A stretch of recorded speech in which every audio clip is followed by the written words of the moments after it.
What is up, everybody? I'm here for episode number 10 of What the World Needs podcast. My name is Tori Franco, for those of you who are new here. And this podcast is really just about positivity, spreading awareness for mental illness, and just trying to help people out with some wisdom and experience in my life. And learn together. So if you're new here, I hope you enjoy.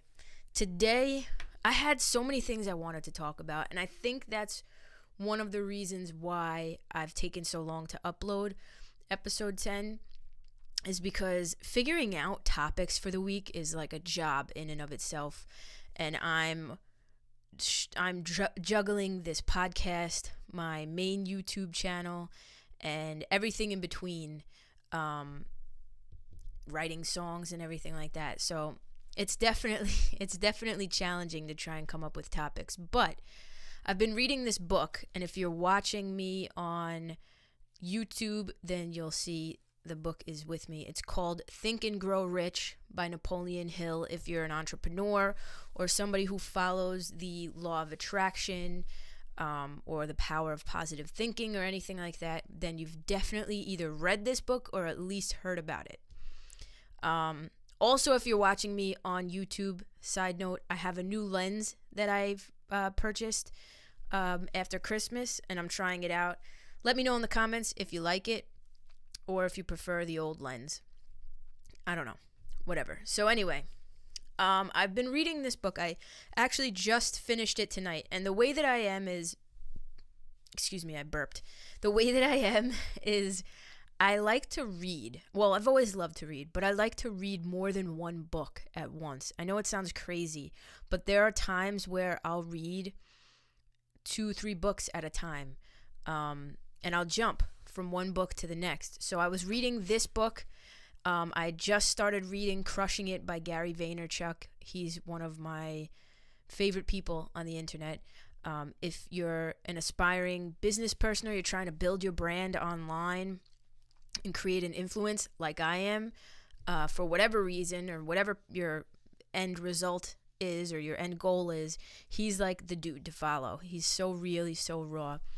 But and I've also been reading this book. It's called The Science of Mind.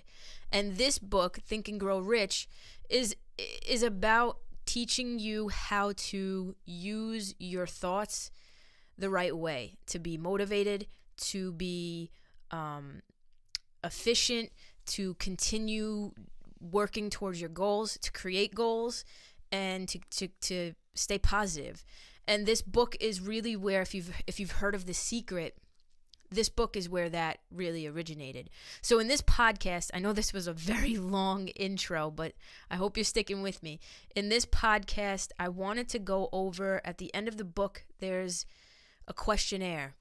And I wanted to take the time to go over the questionnaire and kind of answer the questions for myself, and also give you guys an opportunity on the other side, listening or watching, to answer these same questions, because it's a self-assessment. You have to really look within yourself and figure out what are your weaknesses, what are your strengths, what are you good at, what could you improve at, and be aware of that and understand that everybody has weaknesses.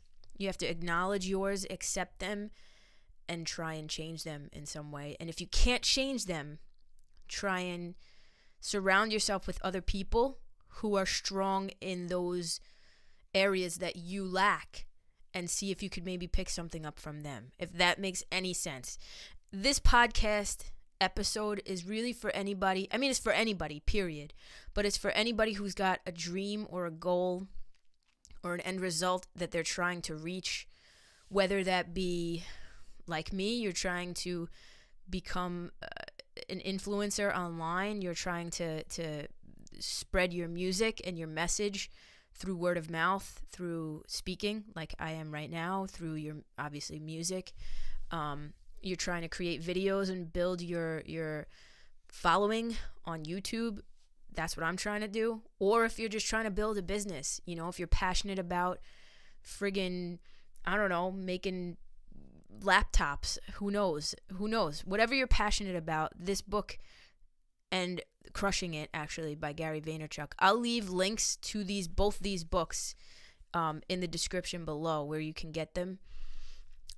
These books will teach you how to train your mind, pretty much, to be more positive, because I truly believe in the law of attraction. I truly believe that we are what we think, and we are what we most dominant, like those dominant thoughts that we think of, we are those thoughts. We become those thoughts. If you're thinking about illness all the time and you're obsessing over it and you're woe is me and this and that, you're not going to get very far in life. And that's just the truth. And that's not me being trying to criticize anybody, because I've been there.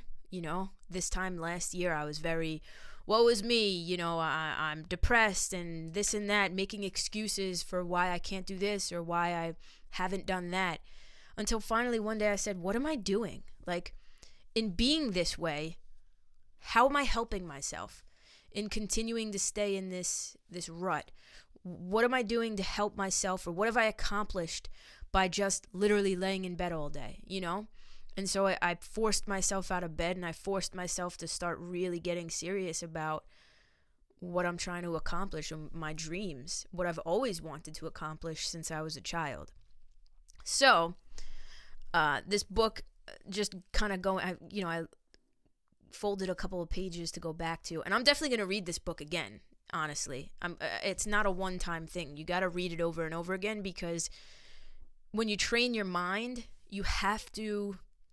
when you train anything, you have to revisit it. It's not like training your mind is also like training your muscles, in the sense that you don't just do one pull-up or one push-up and have the muscles that you want. You know what I mean? You don't just do one crunch and have the abs that you want. You know what I mean? You got to work at it every single day, or 5 days a week. You have to continue to train your muscles. And the mind is like a muscle, where it gets accustomed to certain ways of thinking. And in order to, if those ways of thinking are negative, in order to steer clear of that, or change it and change your life, you have to train your brain to think more positively and not hold on to those negative feelings. Nobody says that negative feelings shouldn't come or won't come.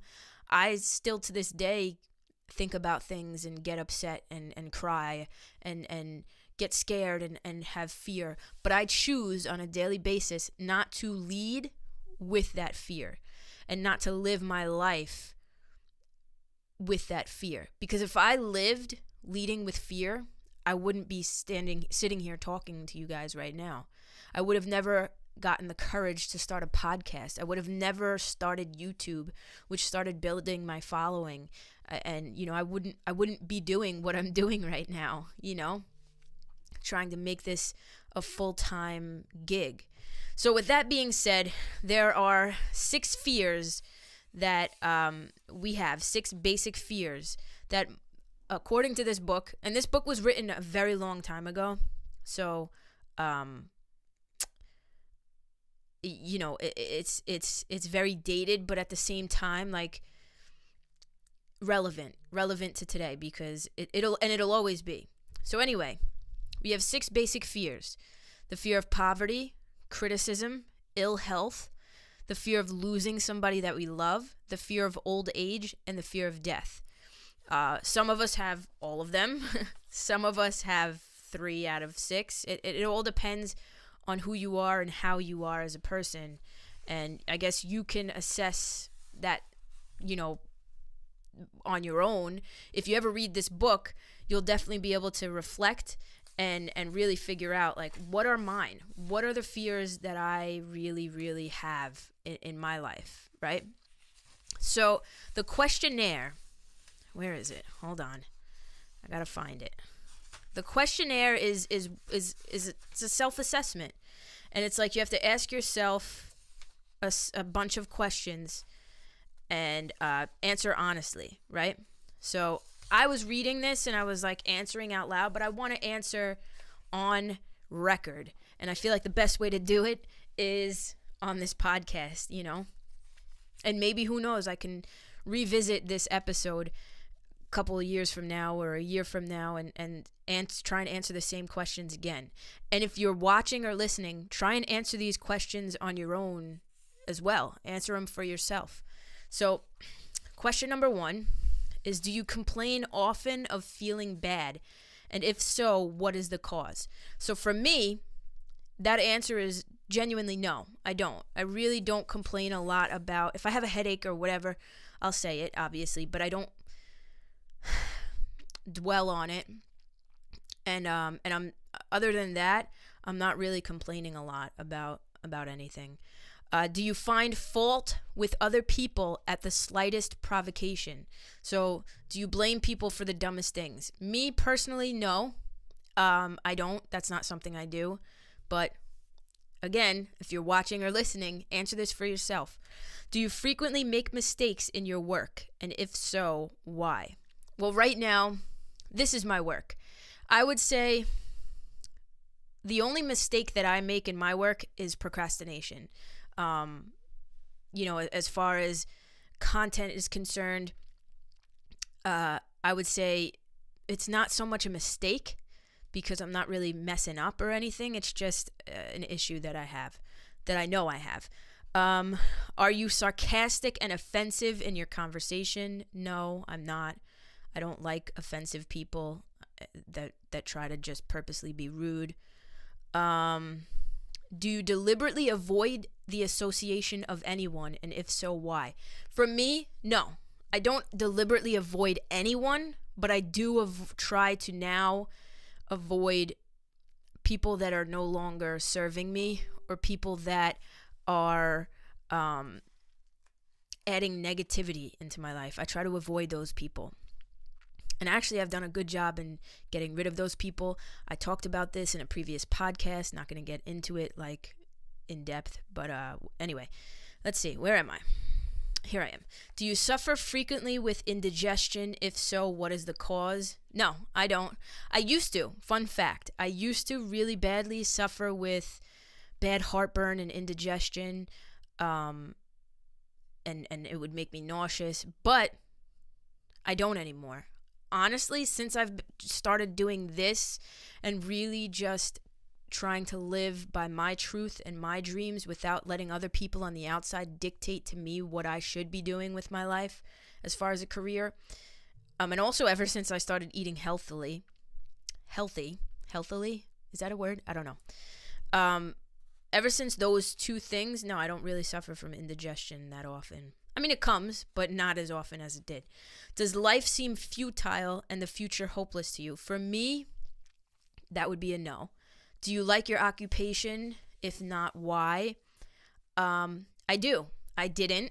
When I was working my corporate job, I'm not going to say where, I did not enjoy it. And it wasn't necessarily the job. It was the fact that I wasn't doing what I wanted to do. But again, answer these on your end. Do you often feel self-pity? And if so, why? No, not anymore. For me, that's a no. Are you envious of those who excel you? I used to be. All of these questions, all of the negative questions used to be yes, if I'm being honest. But now I'm in the mind state where no, if I see somebody excelling, I'm in more of the mind state to praise that person, especially if they're excelling in something that I want to excel in, if they're ahead of me in career-wise or whatever. To which do you devote most time thinking of success or of failure? So it says, do you think of success more or your failure? I don't ever think of failure because, honestly, for me right now, failure's not a fucking option. Excuse my French. Failure's not an option for me. If this all else fails, I will figure out something else to do. There will be a way. I will not fail. Are you gaining or losing self-confidence as you grow older? So as you get older, are you becoming more confident or less? I am becoming more confident in myself and my decisions. Do you learn something of value from all mistakes? Absolutely. Sometimes it takes me a while, I will admit, but I do absolutely try to reflect and see what it is I can take away from the mistake that I made. Are you permitting some relative or acquaintance to worry you? If so, why? Nope. Honestly, no, I'm not. I'm honestly at this point, not in a selfish way, but a healthy, taking care of myself. I'm worried about myself right now. I'm worried about achieving my dreams. For instance, right now, my entire family is at a good family friend's house. Love them. It's Super Bowl Sunday. Wonderful. Everybody's watching the game. I'm here doing this because this is what I want to do, and this is what's going to make me happy. Anyway, are you sometimes in the clouds and at other times in the depths of despondency? For me, that used to be a yes. Like, very much so, a yes. Sometimes I can still be, to be honest. I'm not going to sit here and say, like, no, not at all. Sometimes my head is 100% in the clouds. Who has the most inspiring influence upon you, and what is the cause? Two people that come to mind. First is Alexis, for her work ethic and how hard she works. That is extremely inspiring. Also, she's inspiring because she doesn't take shit from anybody else, and she's a tough cookie in a good way, and I am definitely admirable of that. Like, I admire her for that. The second person would be my friend Jay Cloud. Same thing. Work ethic is crazy. He's a hustler. He does what he has to do to make his money. He's doing what he's got to do to make his dreams come true, and he's just in it to win it, and being around him motivates me, for sure. But again, you think on your own, who is the most inspiring influence around you? Next question. Do you tolerate negative or discouraging influences which you can avoid? For me, this answer, if I have to answer honestly, is sometimes. Yeah, sometimes I still do. Not nearly or even remotely close to as much as I used to. I used to literally let people and negative influences dictate my entire life, whereas now there are certain, I drew a line, but there are still certain people that I haven't completely cut off, that I feel like I don't need in my life. Not that they're causing me any negative shit, but I just don't need them. They're really not serving me, but I still tolerate them for some reason. Anyway, that's actually going to change. But anyway, are you careless of your personal appearance? If so, when and why? No, I'm really not. I used to be, obviously. I was 25 pounds heavier last year, eating anything that I wanted to, didn't care about how I looked, didn't mind how I felt, in the sense that I felt like shit every single day, and I felt so uncomfortable in my own body because of how much I weighed and where I was at, but I still didn't do anything about it. But now I definitely care about my personal appearance, my health. Anyway, have you learned how to drown your troubles by being too busy to be annoyed by them? Yes and no. It depends on what the troubles are. If I have to answer that question, sometimes I can become very complacent in my negative thoughts, which is a bad thing. Would you call yourself a spineless weakling if you permitted others to do or your thinking for you? Yes, absolutely. Would I call myself that now? No, but I definitely used to be a spineless weakling, for sure. I've definitely gotten better in that category. Do you neglect internal bathing until auto-intoxication makes you ill-tempered and irritable? So for me, this question could either be, like, I interpreted this question as, like, internal bathing is like cleansing, like, yourself, I guess, which could either be physically, like with a colon cleanse or something like that, or spiritually. And for me, no, I don't neglect internal bathing. I could definitely do it more. I definitely eat healthy. That's a cleanse in and of itself for your body. Eating healthy, drinking water. I've definitely been doing more of that. As far as spiritually, I know I could definitely do more internal cleansing, But yeah, for the most part, I would say no to that. I don't neglect it completely. How many preventable disturbances annoy you, and why do you tolerate them? To be honest, none really. Things that are well, okay. Again, it depends. To me, it depends on how crazy the preventable stuff is. If it's something like, wow, this whole entire heartache could have been prevented if we had just done this one thing, that annoys me. But I try not to let that feeling of being annoyed take over, because if it's gonna be, if it's on the right path now, why focus on, well, had we just done this then? You know what I mean? I hope that makes sense. But for the most part, that answer is no. Do you resort to liquor, narcotics, or cigarettes to quiet your nerves? If so, why do you not try willpower instead? For me, again, yes, I used to. I used to heavily rely on liquor and cigarettes to numb whatever the hell it was I was going through.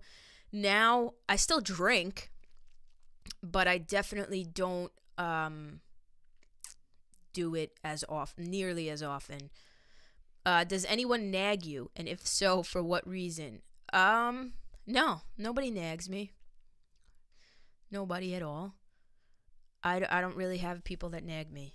Do you have a definite major purpose? And if so, what is it? And what plans have you for achieving it?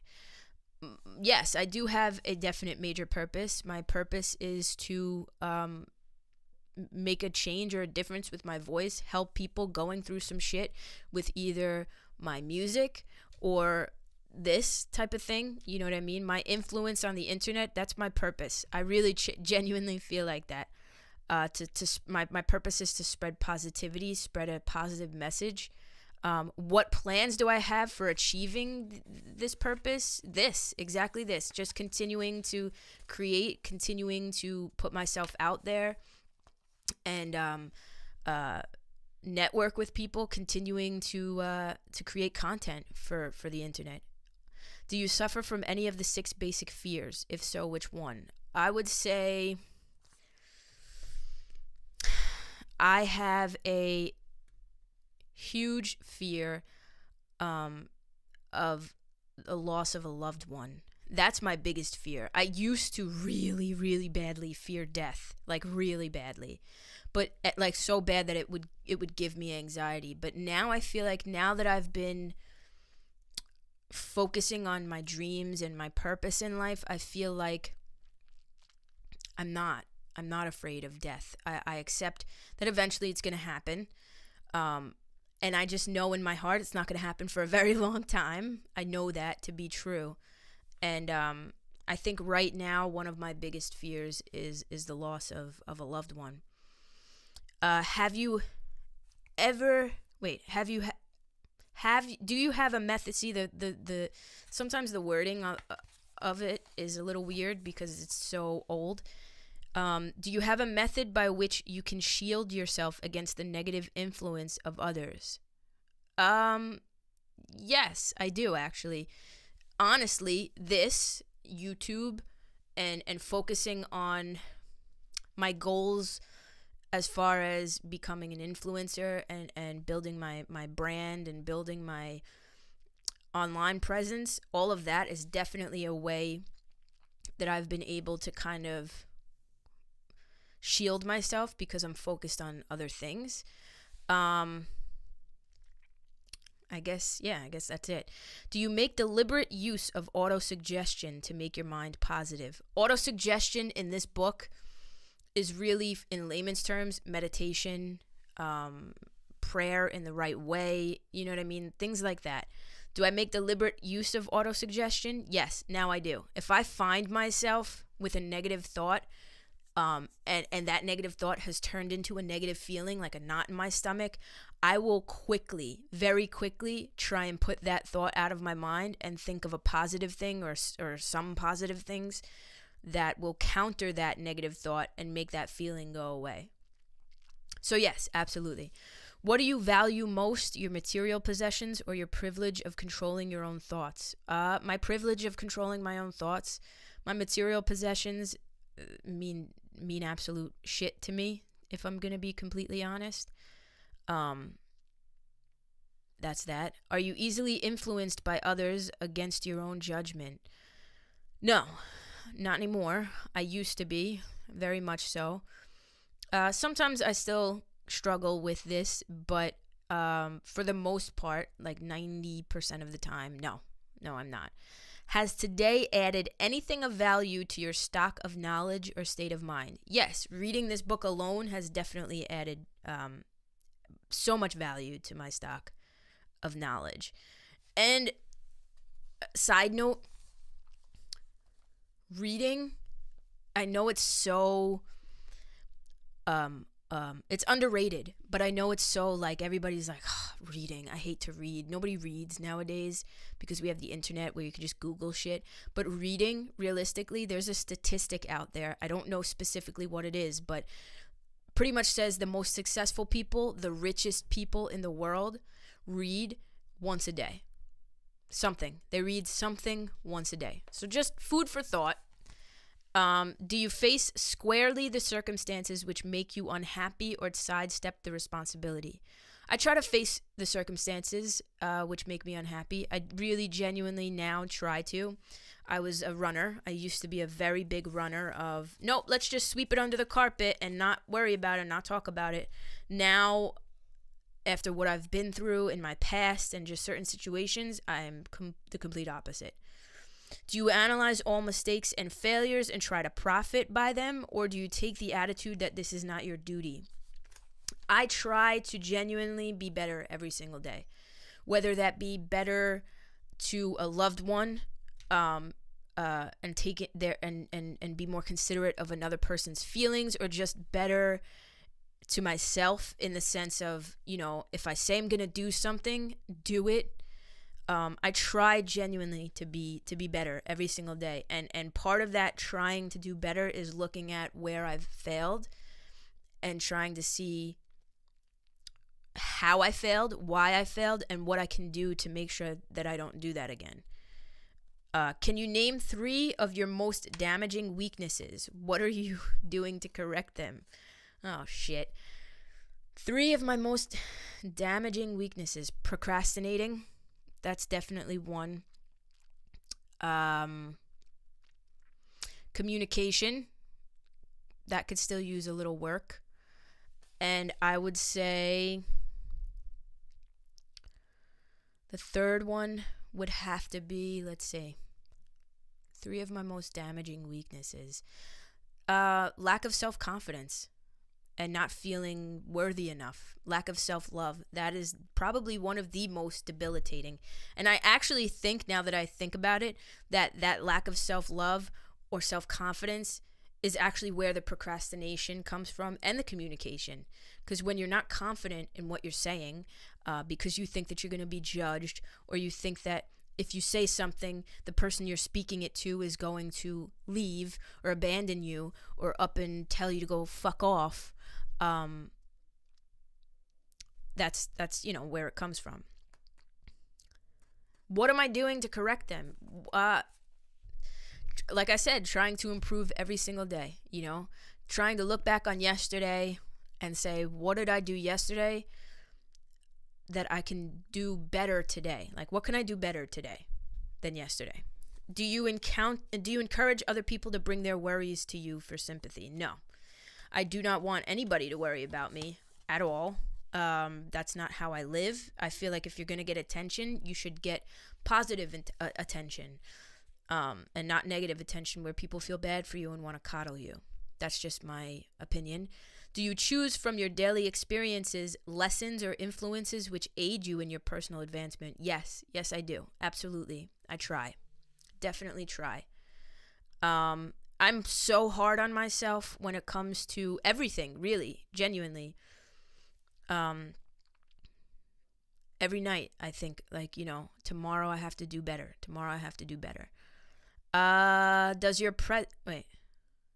Does your presence have a negative influence on other people as a rule? No, absolutely not.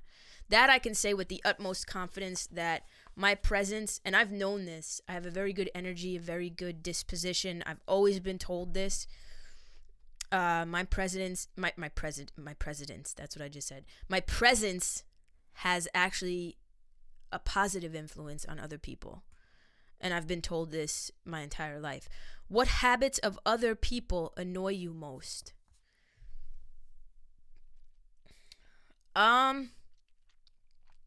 People who don't own up to their own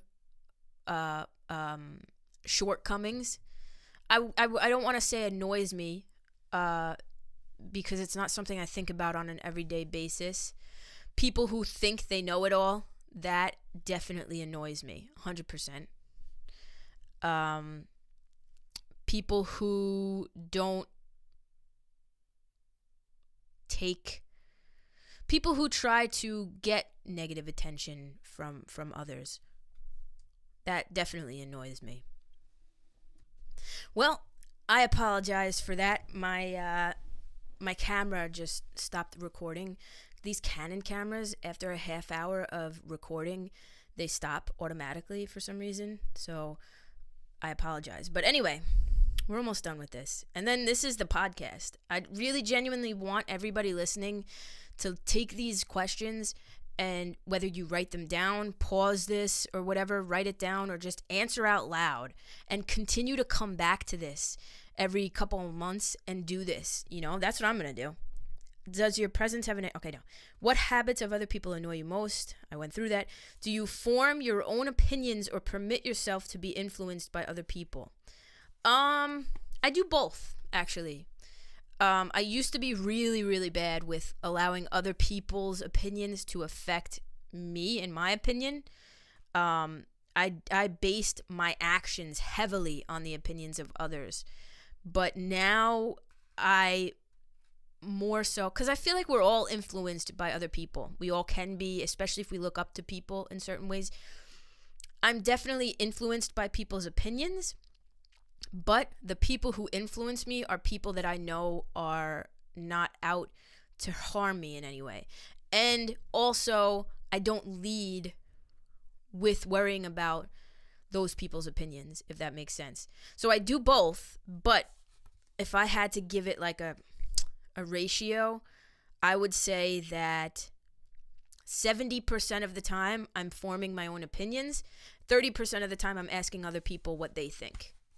Honestly, that's even like me being harsh on myself. I would say like 80% of the time I'm forming my own opinions. Anyway, have you learned how to create a mental state of mind with which you can shield yourself against all discouraging influences? Abso-friggin-lutely. I literally have learned to just block the naysayers out.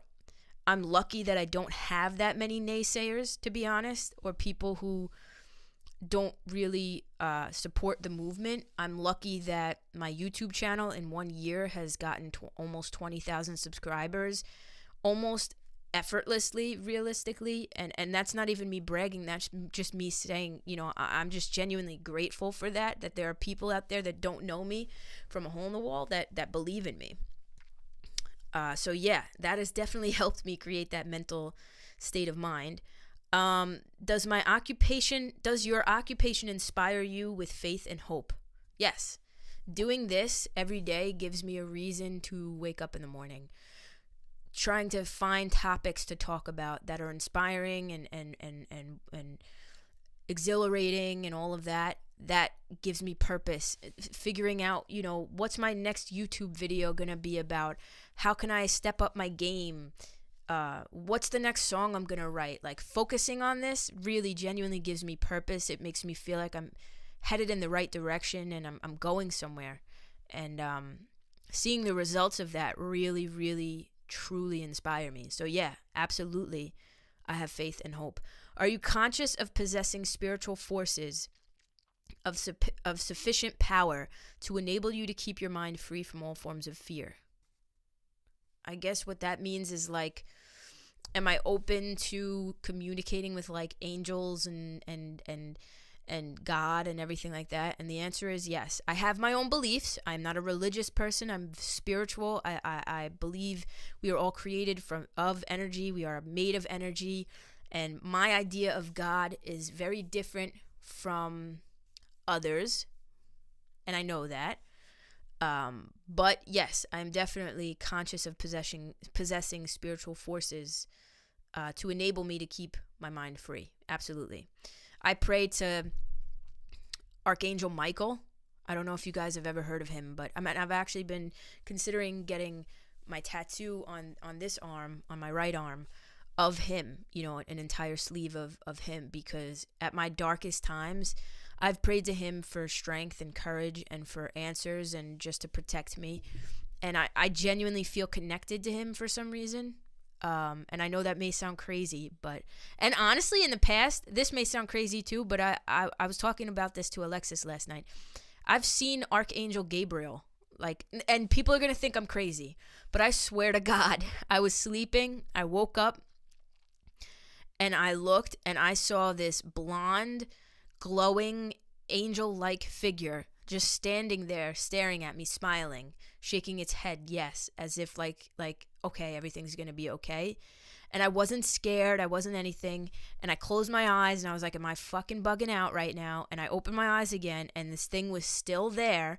So it's not like, oh, you just woke up and you were like still kind of dreaming. Like, nope, I was completely awake, and it had I can't even, oh God, I can't even get into it. But needless to say, I'm definitely open to that shit. Anyway, does your religion help you keep your mind positive? It's not necessarily a religion, but yes, it does. My beliefs and my faith definitely do. Do you feel it is your duty to share other people's worries? If so, why? No, I don't have to. I can care about you without taking on your negative emotions if you're sad. And that doesn't mean that I'm a heartless individual, but I can care about people without letting their sadness become my sadness, if that makes any sense. There are certain people who, yeah, if you're sad, I'm going to be sad just because I love those people, but I'll do what I have to. If I see somebody struggling with something, I'll sit there and be there for them and empathize, but I won't let their feelings become mine, if that makes sense. If you believe that birds of a feather flock together, what have you learned about yourself by studying the friends whom you attract? I had to learn the hard way that I was in a very immature place with the people that I kept around me.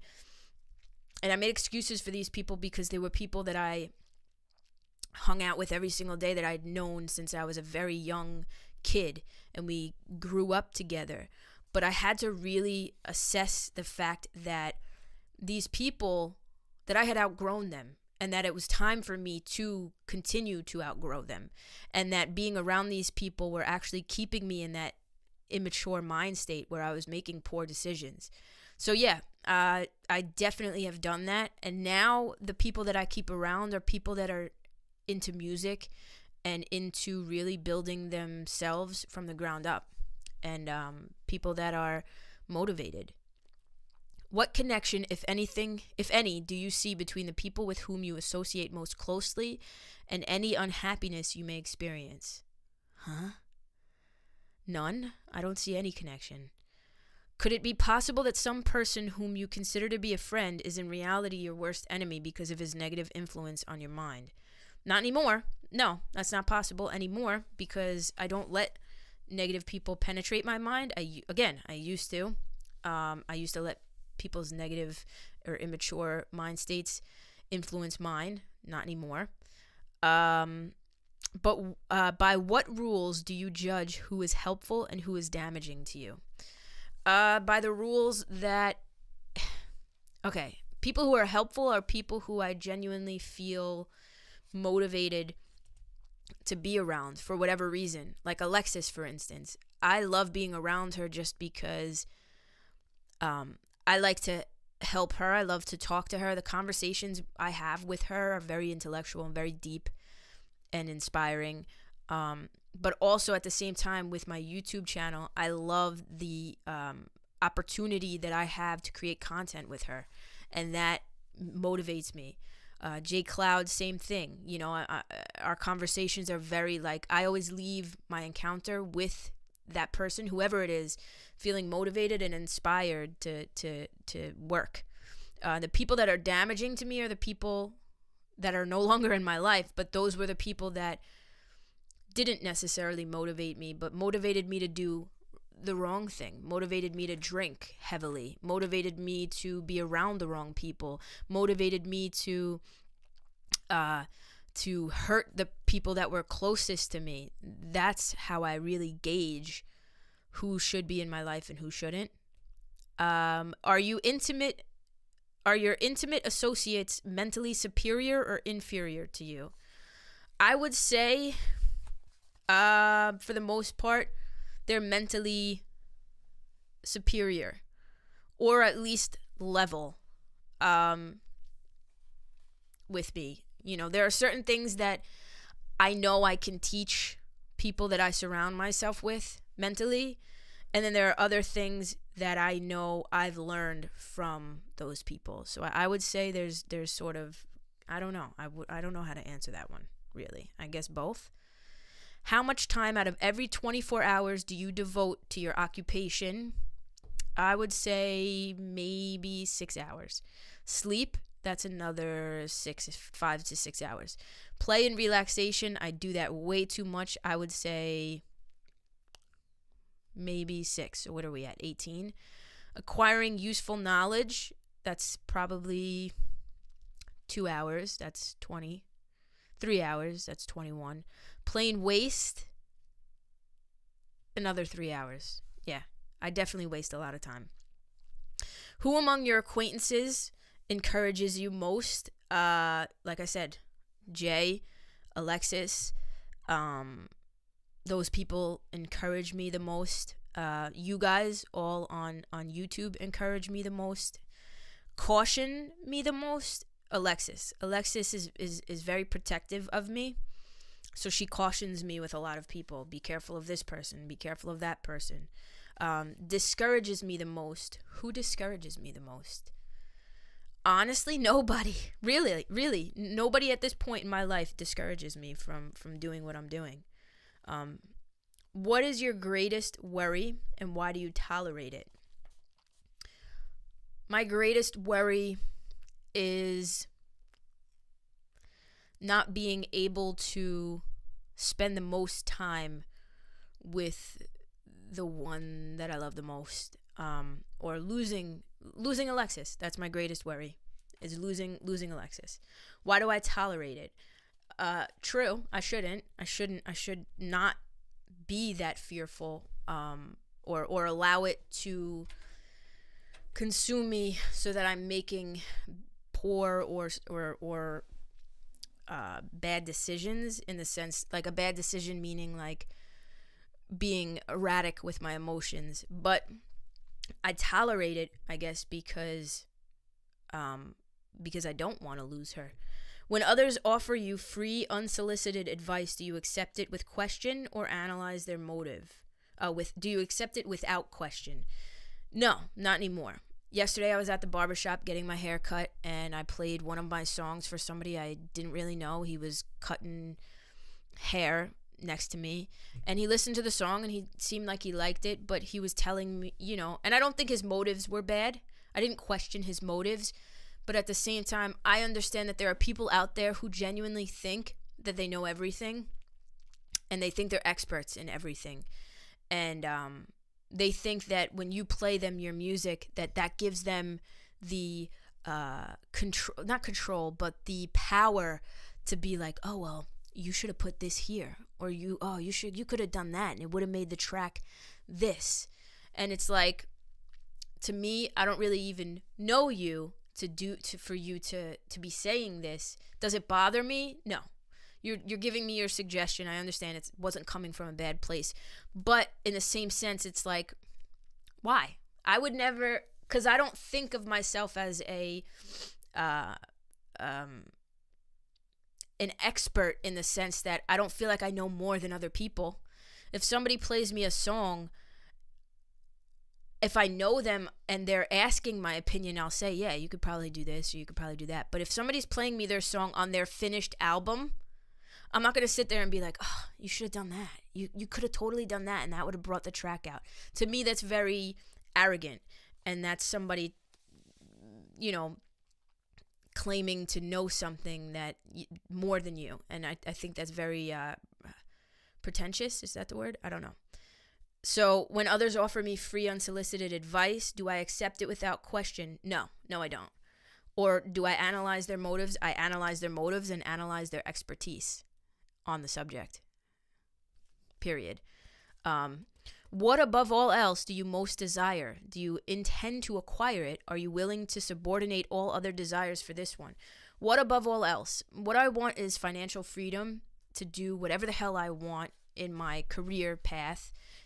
I want this to become my career path so that I can make a difference, but I obviously also want to make a living doing this. I want to support my family and my wife, you know what I mean, and do all of that. I want to travel with my wife and make adventures and do all of that. Do I intend to acquire it? Abso-fucking-lutely I do. Am I willing to subordinate all other desires for this one? Yes, absolutely. I am willing to drop whatever it is I have to in order to make this dream a reality. And it's the dream of being married, having children, and having that freedom to spend time with my family and be a part of their lives and have them be a part of my life, while all at the same time making a difference doing this, How much time daily do you devote to acquiring it? Everything I do, for the most part, is for the purposes of acquiring this dream. Do you change your mind often? If so, why? No, not anymore. Why did I in the past? Because I was unsure of my own self. I was unsure of my own ability to make good decisions. But now, no. Now I'm very sure of who I am and where I'm going. Do you usually finish everything you begin? Yes, for the most part. Yes, I do. Are you easily impressed by other people's business or professional titles, college degrees, or wealth? Not anymore. I used to be. If I would see somebody that I knew or somebody that somebody else knew and they had built their YouTube following and they were making a living doing YouTube, I would, oh my God, they're a YouTuber. Look, oh my God, they're like big on YouTube. Now I don't really give a shit. Are you easily influenced by what other people think or say of you? No. And if I was, I, again, would not be doing this.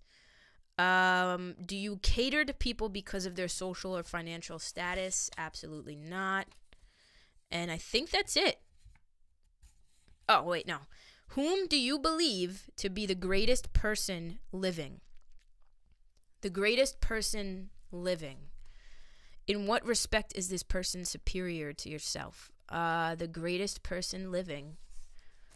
I'm not going to say anybody famous because at the end of the day, even my biggest idol or my biggest idols that I look up to, I don't know them personally. So everything that they choose to show in the public, celebrities, could just very well be for PR reasons. So I would say the greatest person living that I know personally would be Alexis. She's the greatest person I know. She, like anybody, has flaws, but above all, she's the greatest person living because of what she does to dedicate her time and energy into her dreams, into saving people physically because she is a medic, but also saving me as a person, and yeah, she's just the greatest person living. In what respect is this person superior to yourself? She is superior to me because she grew up faster than I did. And because of that, she what she learned in growing up and going through what she did, had to. She taught me a lot in adulthood. and the lessons were hard and they were tough, and sometimes they still are, but without her I would have never learned them. And I genuinely don't think I'd be here where I am right now in the mind state I'm in if it wasn't for her. So that's why. How much time have you devoted to studying and answering these questions? Well, clearly, probably about an hour. At least one day is necessary for the analysis and the answering of the entire list. So that's the entire list. Those are my answers, my genuinely honest answers. I hope that you guys can listen along and try and answer on your own. And even if you gotta listen and write the questions down and then return and revisit it if you want to hear my answers, or just friggin' pause me and answer them yourself, whatever it is. I wanted to do this for myself, but also for you guys, so you guys can really know about this book. If you haven't heard of it, go check it out. I think there's a free PDF download somewhere I'll try and find. And also, if you haven't, I mentioned Crushing It by Gary Vaynerchuk. He is a very, very smart and inspirational person. But it's not inspirational in the whole rainbows and unicorns. He's inspirational and motivational in the sense where he'll look at you or the camera and say, get the fuck up off your ass and do something right now. Stop watching YouTube videos and go be a human being. That's what he does. And I love that. He's straightforward. His book just came out, Crushing It. I'll definitely talk about it more the more in depth I get in the book. I haven't gotten too far to really talk about much. But I'll either way link both of these books in the description in the YouTube channel. If you're watching on YouTube, in the description below, you can check them out. And yeah, I hope this was interesting to you guys. I hope it's good to take a self-assessment, to assess what we need to do to better ourselves, to become better people. Whether becoming a better person means just treating people better, or becoming a better person means making a difference in the world, becoming an influencer, making money, whatever that means to you, whatever your dreams are, it starts with self-awareness and self-assessment. And I'm on this journey too. I do not claim to be a guru of any sorts. I'm literally just learning all this shit as I go and documenting it. So I hope you guys enjoyed. If you're here from my main channel, you'll be seeing me. But I love you guys very much. Until next time, stay real, stay smiling, and stay friggin' wonderful. Peace out.